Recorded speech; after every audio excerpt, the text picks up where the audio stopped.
Y ese es precisamente el sustento, ¿no? El sustento constitucional del que nos hablaba hace un rato y que ahorita se redondea precisamente con esto, ¿no? Ese sustento constitucional, ese artículo primero constitucional que o que obliga a todas las autoridades en el ámbito de sus competencias a respetar todos los derechos humanos, obviamente los establecidos también en las convenciones, y que incluye, por supuesto, el derecho al nombre. En un extremo, doctor, qué podríamos hacer el ciudadano no conocedor, digamos, el ciudadano no versado en materia jurídica? ¿Qué puede hacer ante una situación en la que eventualmente, queriendo realizar un registro, no se le respete su voluntad como lo establecen esta convencionalidad y estos derechos humanos? ¿Qué podría hacer un ciudadano así? Pues como estamos hablando de la violación a un derecho humano, doctor, la vía legal, constitucional en nuestro país es el juicio de amparo.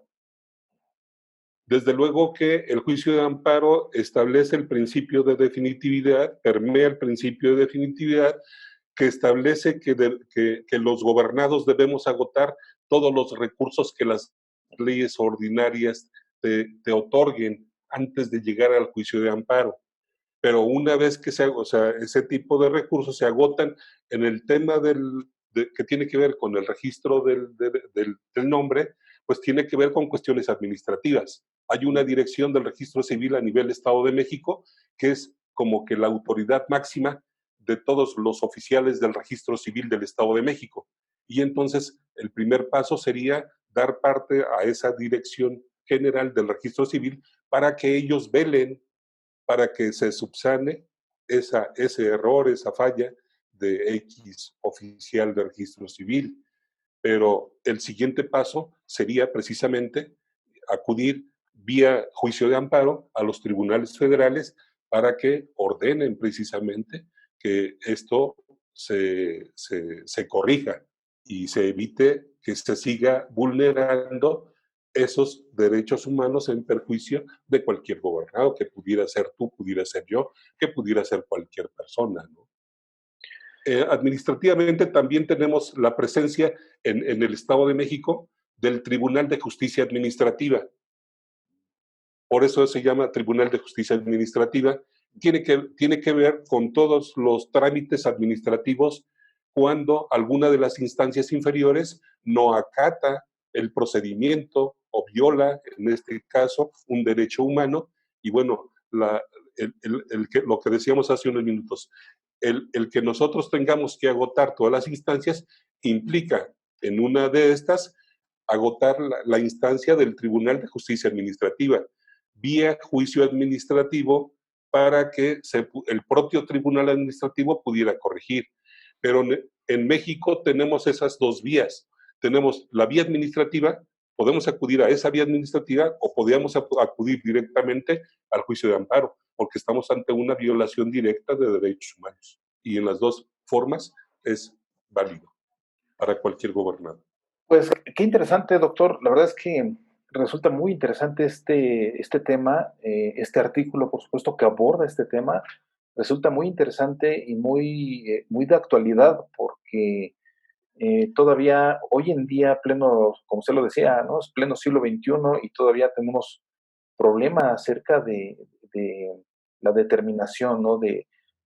Hay intervención todavía del Estado cuando no debería de haberla en cuanto a la determinación del nombre de las personas, ¿no? Atentando, por supuesto, a esa libertad de decisión de las personas, ¿no?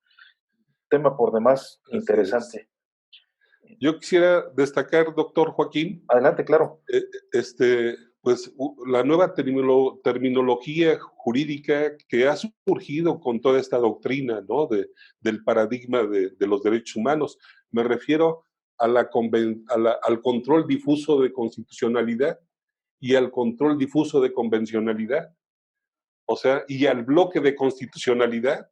Son términos no muy comunes para, para todas las personas, pero que nosotros, aprovechando que estamos inmersos en este ambiente académico, pues lo mismo podemos usarlos para poder hacer que la gente los conozca, se empape de ellos, se involucre de esos principios y en su momento los pueda manejar, ¿no?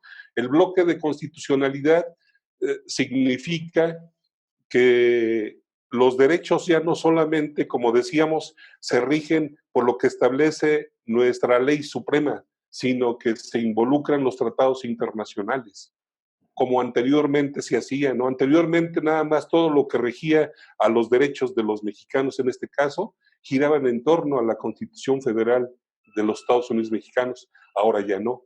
Ahora se involucran una serie de tratados internacionales como los que mencionábamos relacionados con este tema, y nada más con este tema, ¿no? Pero ahora se va más allá.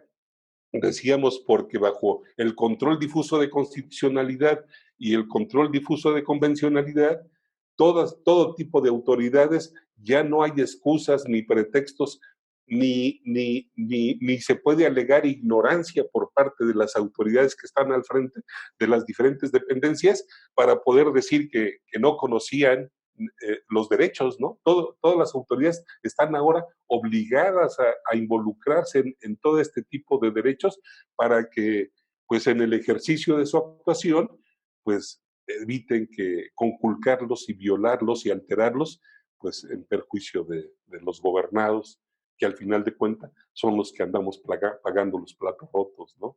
Sí, sí, Entonces, sí, es cierto. Finalmente el ciudadano es el que paga los platos rotos, ¿no? Finalmente. sí, sí, Y, sí. y es precisamente esa la intención, ¿no? Es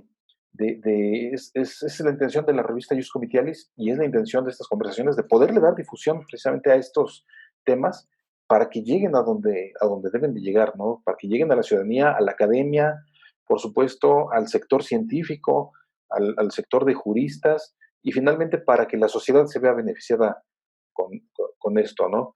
Y me llamó mucho la atención eh, lo que mencionaba, ¿no? Respecto de que las autoridades están todas obligadas a velar por esos derechos humanos. Todas las autoridades, independientemente de su función o de sus atribuciones, todas en el ámbito de esas atribuciones están obligadas, ¿no? Eso resulta muy importante y desde luego es información que no todos conocen, ¿no? Y es importante que todos lo conozcan para que precisamente puedan hacer valer sus derechos, como este derecho humano al nombre, precisamente, ¿no? Y esto también es control difuso, precisamente, ¿no? Es control difuso. Exactamente. Control difuso. No se deja el control a específicamente un órgano, sino que todos podemos, ¿no? Podríamos, todos desde nuestra trinchera, como a lo mejor como autoridades o como servidores públicos, los que sean autoridades o los que sean servidores públicos, desde esa trinchera pueden ejercer un control difuso y hacer que se respeten estos derechos humanos. ¿No? Qué interesante, doctor. Qué interesante resultado todos estos temas que nos ha mencionado. Este, Desafortunadamente, pues hemos llegado al final. De pronto el tiempo es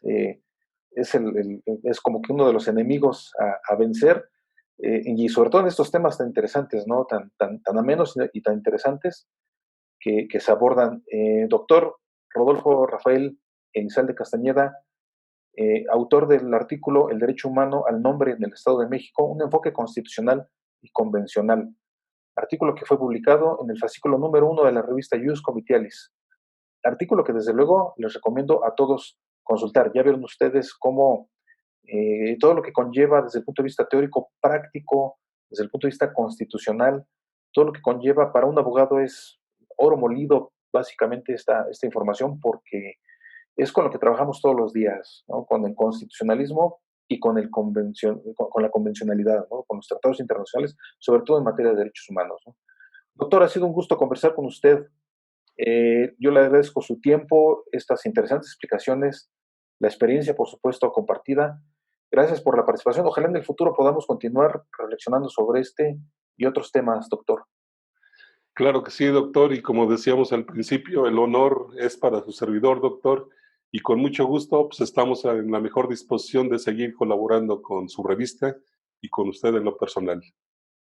Muchas gracias, y muchas gracias también a los lectores de la revista Comitiales y a todos aquellos que nos ven y nos escuchan en las redes sociales. A nombre del director de la Facultad de Derecho, de la Universidad Autónoma del Estado de México, el doctor José Dolores Alanís Tavira, y también a nombre del equipo editorial de la revista Ius Comitialis, los seguimos invitando a consultar este medio de difusión y a seguir las conversaciones que tendremos con otros autores. Gracias por su atención. Buenas tardes. Un abrazo a la distancia, doctor Joaquín. Un abrazo, doctor. Hasta luego. Hasta luego.